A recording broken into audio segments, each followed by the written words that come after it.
En raison des caractéristiques de la course de trail, la distance, le dénivelé, la technicité, les conditions météo changeantes, l'altitude, l'autosuffisance alimentaire, le matériel revêt une importance stratégique.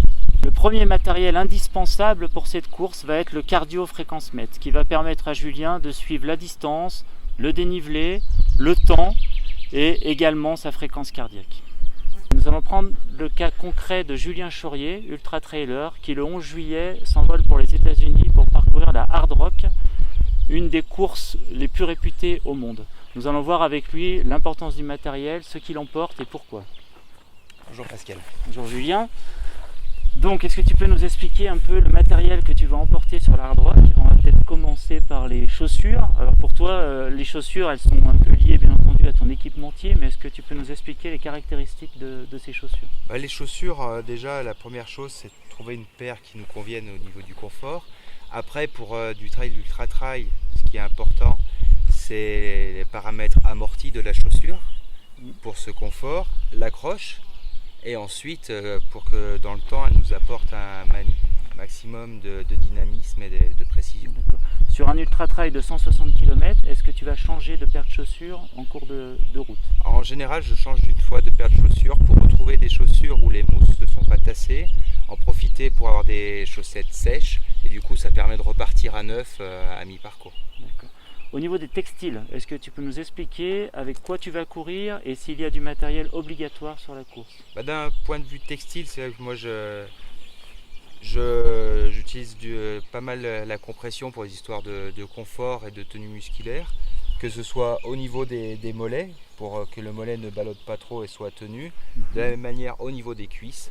Ensuite, le t-shirt en lui-même, il faut qu'il soit plus respirant possible, qu'il ne garde pas l'humidité, pour justement pas avoir de problème d'inconfort. Et j'aime bien aussi ce côté proche du corps, ça évite d'avoir des frottements entre le t-shirt et le sac à dos. D'accord, je suppose que sur une course comme ça, il y a du matériel obligatoire donc que tu as dans ton sac. Est-ce que tu peux nous montrer donc ce que tu emportes et ce que tu peux mettre dans ton camelback? Déjà la première chose à prendre, c'est pour s'hydrater. Donc c'est vrai que moi ça fait pas mal d'années que je cours avec un système de bidon sur l'avant du sac, pour avoir la facilité de pouvoir boire en continu et de voir où est stocké mon volume d'eau. Donc quand je suis bientôt à sec, je m'en rends compte, ou si j'ai pas bu, je m'en rends compte aussi.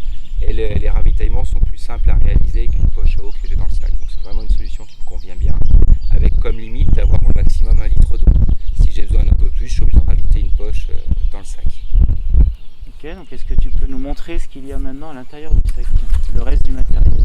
Sur des courses longues comme ça, on va retrouver pas mal de matériel. Donc la chose indispensable qu'on a vraiment en permanence, c'est au minimum un coup de vent, parce qu'on est vraiment dans la course en montagne.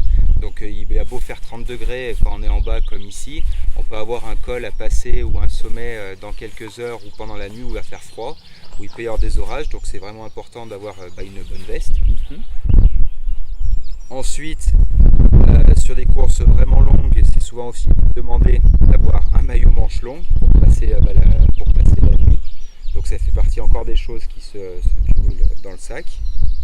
Là pour faire les textiles. On retrouve également un bandeau, bonnet pour la nuit quand il fait froid. Pour la journée, c'est vraiment important d'avoir quelque chose pour se couvrir la tête et les yeux.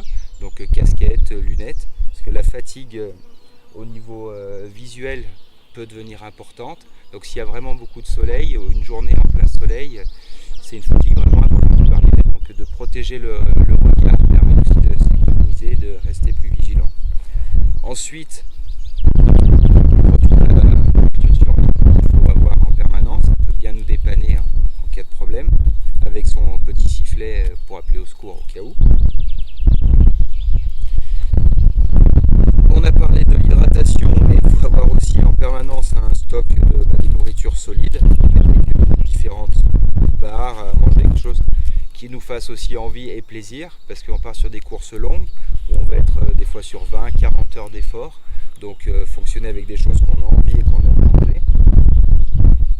Pour finir sur l'hydratation, on a des bouteilles, essayez un maximum de ne pas boire que de l'eau pure, d'essayer d'ajouter une poudre pour faire une boisson de l'effort, une boisson énergétique, qui permet d'apporter du sucre en continu à l'organisme, parce que tout au long de l'effort, on aura du mal à subvenir à nos besoins. Quoi qu'on mange, quoi qu'on boive, en général après une course, les dépenses sont supérieures à nos apports.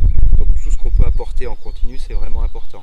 Donc la manière le plus simple d'apporter de l'énergie, c'est d'en mettre aussi dans l'eau et d'apporter du sucre et tous les compléments à notre boisson. Et qui dit aussi course longue, dit course la nuit. Donc avoir une frontale. On est sur la frontale qui éclaire beaucoup, parce qu'on a cette problématique d'être souvent seul en montagne. Dans le cas à la Hard Rock, sur les 160 km, on n'est que 140 au départ parce que les parcs limitent les entrées, donc on passe beaucoup de temps seul. Donc c'est important de pouvoir bien s'éclairer. Et avec la possibilité de changer, d'avoir des batteries de rechange pour pouvoir passer la nuit et pas avoir de désagréments. D'accord. Quel est le poids du sac à peu près pour un ultra-trailer comme toi? Le poids du sac, on va dire, c'est un sac qui arrive à peu près 1 kg sans l'eau pour des courses comme ça. Donc ça double avec l'eau, parce qu'on arrive avec 1 litre d'eau au maximum, donc ça fait un sac qui varie entre 1 et 2 kg. Très bien. Ensuite, je vois que tu as des bâtons. Alors, est-ce que c'est une pratique courante en ultra-trail de courir avec des bâtons? Est-ce qu'on doit les avoir tout le long? Est-ce qu'il y a différentes formes de bâtons? Est-ce qu'il faut apprendre à s'entraîner avec? Comment ça fonctionne? Les bâtons, c'est une vraie problématique. Moi, je me pose régulièrement la question sur les courses, si je les prends, je ne les prends pas. Déjà, la première chose, c'est le règlement de la course, qui l'autorise ou non. Comme le Grand Raid de Perpignan, les bâtons sont interdits. Donc la question se pose pas. Après, il y a certaines courses où si on veut utiliser les bâtons, il faut les avoir du départ à la fin. Donc là, c'est à peser le pour et le contre. Parce que pour moi, les bâtons m'aident énormément dans les grandes montées. À la descente, je ne les utilise pas. Donc, il faut réfléchir sur des bâtons pliables. Donc, les bâtons pliables, l'avantage, c'est qu'on peut les mettre sur sac. L'inconvénient, c'est que c'est des bâtons qui vont être plus lourds. Et des bâtons aussi plus lourds. Voilà, il faut le trimballer en permanence. Les bâtons monobrins, en général, sont plus légers, mais on ne peut pas les accrocher sur le sac. Très bien, Julien, on te remercie et puis bonne course à l'Hard Rock. Merci.